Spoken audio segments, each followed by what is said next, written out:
Good morning, North Carolina Prepper. This morning I'm going to be making the perfect hash browns. I'm going to serve my wife breakfast in bed probably, but this is how I make perfect hash browns, and they come out perfect every time. Just regular potatoes, a bowl of water, grater, potato peeler. You'll need a sieve, and depending on what you want, you need pepper or onions. So, depending on you. But let me go ahead and show you how to do this. Basically, we're going to go ahead and peel the potato, and we're going to grate it, and we're going to fill it into cold water. And what we want to do is, we want to leach all that starch out of there. So we'll do that. We'll rinse the water a couple times, and I'll show you as I do it, and we'll edit it all together so it looks good. But we'll do that, and then we're going to fry it up in oil. And let me show you how to do that, and then I'll add the tomatoes, or the onions and the pepper, which is a personal preference. You don't need to do that, but that's fine. But these will come out absolutely perfect. And really the key is getting the starch out of it, and then making sure they're as dry as possible when you cook them. Okay, let's get to it. Go ahead and fill this up with cold water. I've selected 2 potatoes. They are medium to small size. Yeah, medium to small size, and that's enough for both of us, and then a bunch extra. Now, I'm going to go ahead and do this whole bag, and I'm going to dehydrate them. So, you guys know how to dehydrate potatoes, so that's not important right now, but let me go ahead and get these all peeled, and then I'll put them in the water here. Okay, they're all peeled, so let's go ahead and change the water on that now. Okay. Now let's just peel them up. And we'll get them in this water, and we'll see how that goes.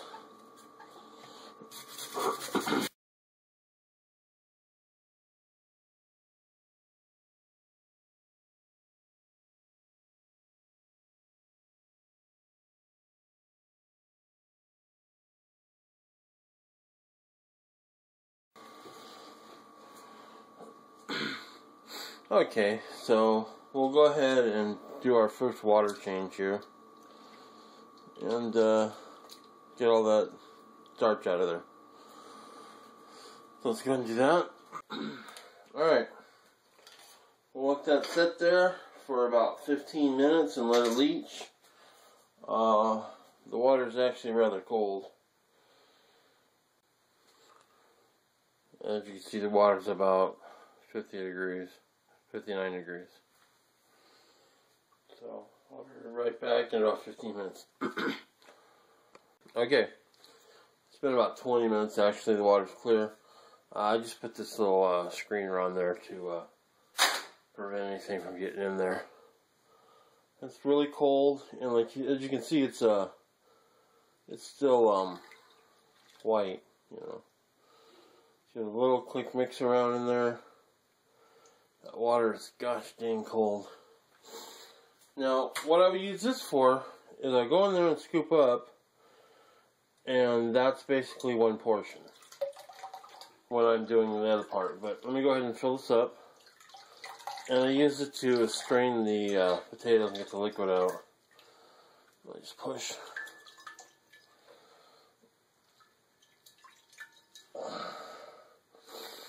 And then I'll put them over here in the bowl with the paper towels to absorb the rest of the water. Move you over here a little bit. What we'll do is we'll get this up here, and we'll get some more water out of it. See how they're still wet? And you just squeeze all that water out.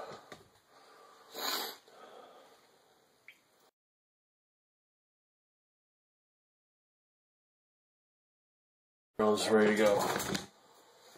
They're all dried out. They're all dried out and ready to go. So I'm gonna probably dice up an onion or grated onion and a pepper into these, and then I'll go ahead and start cooking them, and I'll show you how that goes. Okay, now comes the magic. We're gonna take little balls of potato and mix it up. These are just slightly starting to turn color. Should have probably did the thing before I chopped up the extras. You know what? I'm just going to pour it all in the bowl here and mix it up that way. Forgot what I was thinking. So let's go ahead and mix all that up.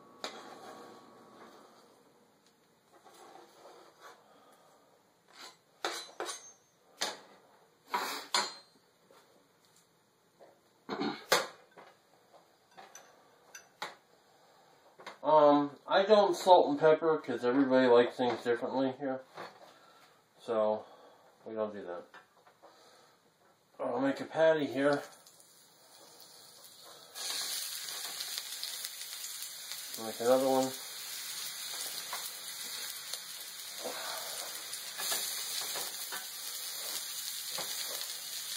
And I think I made too much, but I have to deal with it. Oh, you know the heck with it. Screw the patty.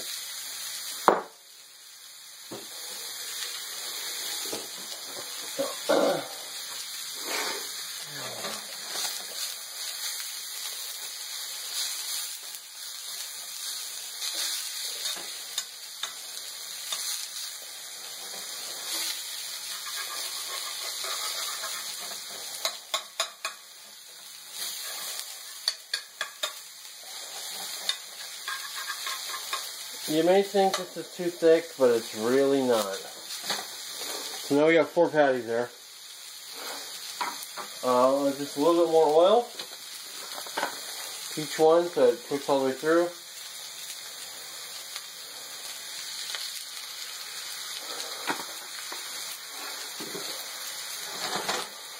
I'll put the screener on so things don't splash on the stove. And I have the stove set for 5 on the electric stove. And we'll come back in 5 minutes.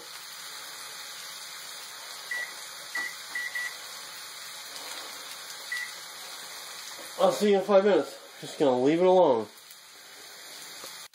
Alright, thought I was filming, but I wasn't. I just flipped them. That's what they look like, flip. So I'm gonna let the other side cook now. Put the screener back on. I'm gonna move it down to 4 on the dial now, which is halfway or medium heat. I'm going to do 4 for 4. So set timer, 4 minutes, and start. So, in 4 minutes, these will be done. And that gives you time to get the coffee ready and everything else. Probably going to have Spam with it for breakfast, either bacon Spam or jalapeno Spam, I don't know. But I'll be back when those are done. Alright, there you go, perfect hash browns. Done.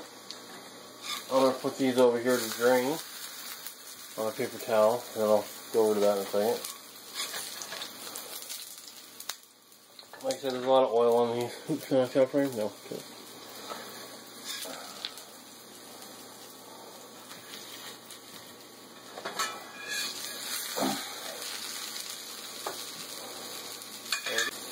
And this part here will be for the dog.